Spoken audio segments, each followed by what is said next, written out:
ఇంత బాధ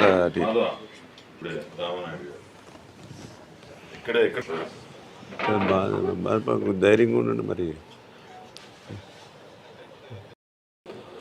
కొంచెం ధైర్యంగా ఉండండి అమ్మా. మరి అది మాకే కొంచెం చాలా ఆశ్చర్యంగా అట్లుగా ఉంది. ఇప్పుడు ఇందాక కూడా మళ్ళీ కలెక్టర్ గారు ఎస్పీ గారు కూడా మాట్లాడాను ఇందాక.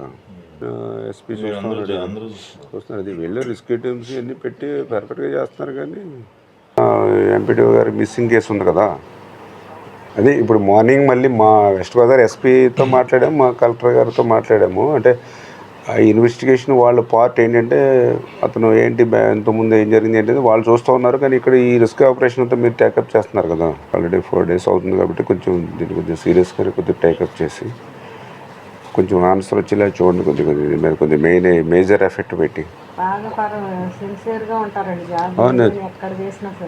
నేను మనిషి ఏంటంటే మాట అనిపించుకోకుండా వెళ్ళాలి అని గౌరవంగా సొసైటీలో బతికే వ్యక్తి.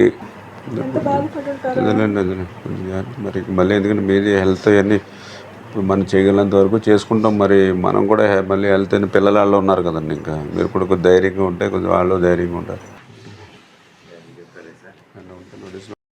నర్సాపురం ఎంపీడీఓగా చేస్తున్నటువంటి రమణారావు గారి అదృశ్యం చాలా బాధాకరమైనటువంటి విషయం. ఏదైతే వాళ్ళ కుటుంబ సభ్యులతో కూడా మాట్లాడడం జరిగింది.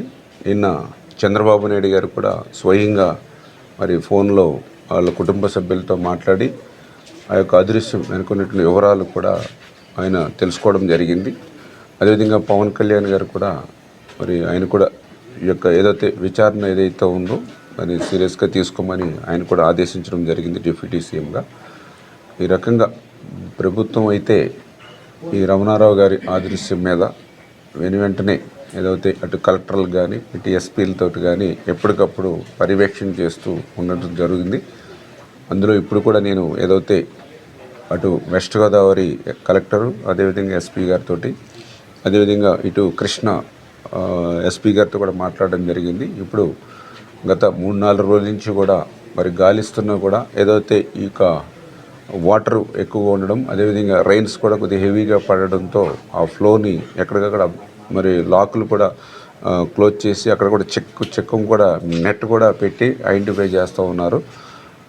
సబ్ కెనాల్స్ని కూడా ఎక్కడికక్కడ గాలిస్తూ ఉన్నారు. టీమ్స్ కూడా నెంబర్ ఆఫ్ టీమ్స్ అవన్నీ కూడా వర్క్ చేస్తూ ఉన్నాయి. దాంతో పాటుగా ఇప్పుడు ఈ డ్రోన్స్ను కూడా తెప్పించి డ్రోన్స్ ద్వారా కూడా ఈ main canals, sub canals, lakhs అన్నీ కూడా చేయమని చెప్పడం జరిగింది.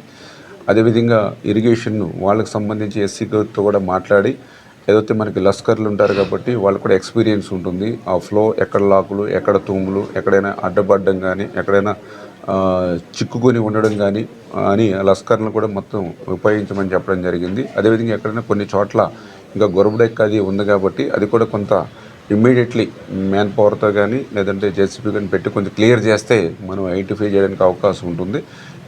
ఏమైనప్పటికీ కూడా మరి ఇమ్మీడియట్లీ కొంచెం ముందు బాడీని మనం ఏదైనా ట్రేస్ చేయగలిగితే తర్వాత దర్యాప్తు కూడా ఎట్లా జరిగింది ఏంటనేది కూడా మన వివరాలు తెలుసుకోవడం జరుగుతుంది.